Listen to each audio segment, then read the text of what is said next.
बंद कर ली। महाराज ने ऐसा सोच विचार किया क्या मैं कुरूप दिखता हूं या मैं मैंने किसी वस्तु को चुराया है। इसने मुझे देखते ही आंखें बंद कर ली। लेकिन पहले से ही वो ऋषि समाधिस्थ थे।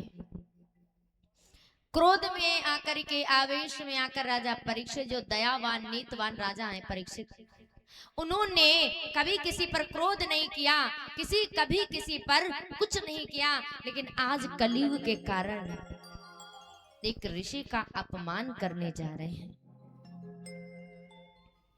महाराज कभी किसी का बुरा नहीं चाहते हैं, लेकिन वही आज महाराज को क्रोध में आकर के एक रेत पर मरा पड़ा हुआ तक्षक दिख गया। और जैसे ही तक्षक मरा हुआ दिखा, महाराज राजा परीक्षित ने उसको उठा लिया। धनुष की नोक से उसको उठाया और उठा करके वही मृतक शरीर को, तक्षक को उठा करके जाकर के लोमर्स ऋषि के गले में डाल दिया। और जैसे ही गले में पहनाया, महाराज तो बैठे हुए खड़े होकर देख रहे थे, लेकिन वही ऋषि आज ध्यान में समाधिस्थ थे। उन्हें ये भी भान नहीं हुआ। महाराज खड़े खड़े देख रहे हैं, लेकिन किसी एक बालक ने जाकर के लोमर्स ऋषि के पुत्र श्रृंगी ऋषि को बता दिया। बालकों के साथ में खेल रहे थे श्रृंगी ऋषि। एक जाकर बालक ने बताया कि तुम्हारे पिताजी का अपमान कर दिया है, तुम्हारे पिता का अपमान किया एक राजा है, आज उसी ने मृतक शरीर को उठा करके तुम्हारे पिता के गले में डाल दिया है। जैसी इतनी बात कही भैया, आज वही मृतक शरीर जो है तक्षक का मरा हुआ सर्व डाला। आज वो पुत्र आकर के लोमर्स ऋषि के पुत्र श्रृंगी ऋषि ने आकर राजा को श्राप दे दिया। जैसे ही श्राप दिया कि तूने मेरे पिता का अपमान कर दिया है, इसी समान तक्षक तुझे 7वें दिन डस लेगा और तेरी मृत्यु हो जाएगी। ये श्राप जैसे ही दिया राजा परीक्षित जी को, राजा परीक्षित ने जैसे ही कहा कि मुझे श्राप मिल चुका है, कोई शब्द नहीं बचे हैं राजा परीक्षित के पास कहने के लिए। और जिस भांति से आज कहा, तो उसी प्रकार वहां से राजा परीक्षित घर लौटकर अपने मुकुट को उतार कर रख दिया। और जैसे मुकुट को उतार के रखा, फिर से उनकी बुद्धि काम करने लगी।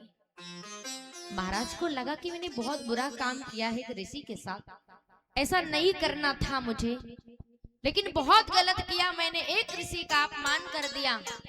आज तक मैंने किसी का अपमान नहीं किया, आज मैंने एक ऋषि का अपमान कर दिया, उसका मुझे दंड मिला है। और ऐसा दंड जो 7वें दिवस राजा परीक्षित जी को तक्षक डस लेगा और उसकी मृत्यु हो जाएगी। महाराज लौटकर आए पुनः, जैसे ही उस मुकुट को उतार कर रखा कि सर से कलयुग उतरा, फिर से उनकी बुद्धि काम करने लगी। महाराज को बहुत पछतावा हो रहा है, ऐसा नहीं करना था मुझे, जो दंड मिला है मुझे 7वें दिवस मेरे तक्षक मुझे डस लेगा, मेरी मृत्यु हो जाएगी। राजा परीक्षित का विवाह हुआ था, इनकी पत्नी का नाम है नवल्दी। नवल्दी किसकी पुत्री है? वासुक राजा की पुत्री है। वासुक यानी तक्षक है, उसकी पत्नी पुत्री है। और नवल्दी के साथ में राजा परीक्षित जी का विवाह हुआ है। समय के फेर से इनका पुत्र है जिसका नाम है जन्मेजय। राजा परीक्षित के पुत्र का नाम जन्मेजय है। राजकाज संभाल रहे थे, एक झटके में माया को छोड़ दिया। महाराज दशरथ, जैसे ही महाराज परीक्षित के मन में आया और एक झटके में अपने मुंह को तोड़कर अपने परिवार को त्याग करके निर्णय कर लिया कि मुझे भगवान के शरण में जाकर भगवान की भक्ति करनी चाहिए।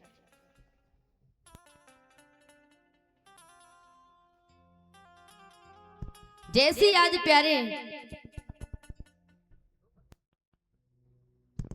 आज जिस प्रकार से उसी जगह पर राजा परीक्षित ने निर्णय कर लिया कि अब मुझे इस राज्य को छोड़ करके भगवान की शरण में चलना चाहिए। उसी समय राजा परीक्षित अपने परिवार से दूर होकर के चलने लगे हैं, और जैसे ही आज भगवान की शरण में चल रहे हैं, जो श्राप लगा है राजा परीक्षित को, और जैसे ही नवल्दी ने कहा, स्वामी तुम कहां जा रहे हो, एक झटके में मुझे पराया कर दिया। राजा परीक्षित ने कहा, केवल राजा परीक्षित ही नहीं अकेले जाने वाले थे, जाने तो सबको है। एक दिन सप्ताह में 7 दिन होते हैं प्यारे, उन 7 दिवसों में हर प्राणी को जाना है, हर प्राणी जाएगा।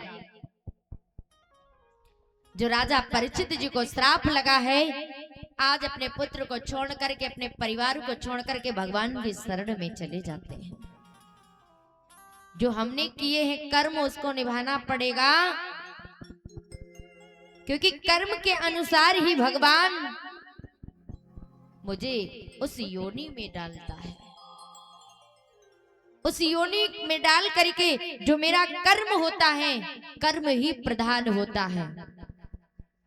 और जिस समय प्यारे आज उसी जगह पर राजा परीक्षित जी छोड़ करके आज गंगा के किनारे पहुंचते हैं, जहां पर यह भगवान के भजन को कर सके, वहां पहुंचते हैं। और जैसे ही वहां पहुंचे हैं तो देखा इधर ऋषि मुनि सब एकत्रित होकर के आज राजा परीक्षित जी के दर्शन करने के लिए गंगा के किनारे जाते हैं। कौन कौन ऋषि? अत्रि मुनि जी जाते हैं, वशिष्ठ, चमन ऋषि, विश्वामित्र।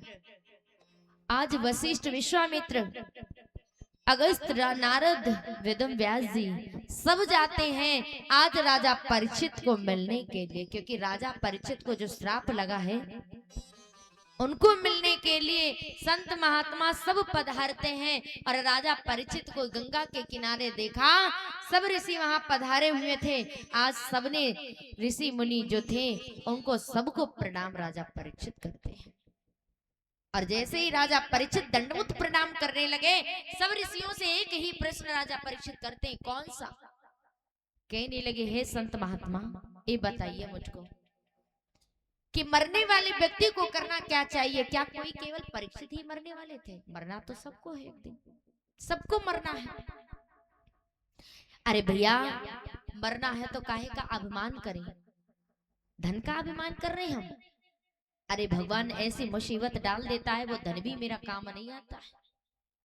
किस बात का अहंकार करें? रूप का, इस रूप का अभिमान करें। अरे ना जाने भगवान किस समय इस शरीर में कौन सा रोग प्रकट कर दे कि स्वरूप सारा ही चली जाए, सुंदरता चली जाए। किसका हम अभिमान करें? धन का अभिमान करें, स्वरूप का अभिमान करें, बच्चों का अभिमान करें, किसका अभिमान करें? अगर भाई जिसको अभिमान करना है तो घूम करके एक शमशान घाट एक बार नजर डाल देनी चाहिए कि मर करके लास्ट मुझे शमशान घाट ही मिट्टी में ही मिलना है। राजा परीक्षित ने एक क्षण लगा अपने परिवार का मुंह माया तोड़ दिया और चल पड़े गंगा के किनारे भगवान की भक्ति और भजन करने के लिए। वही आज राजा परीक्षित सबसे प्रश्न करते हैं, लेकिन कोई जवाब नहीं दे पा रहा है। लेकिन उसी बाल अवस्था में भगवान श्री सुखदेव जी प्रकट हुए। बोलिए श्री सुखदेव मुनि महाराज की जय।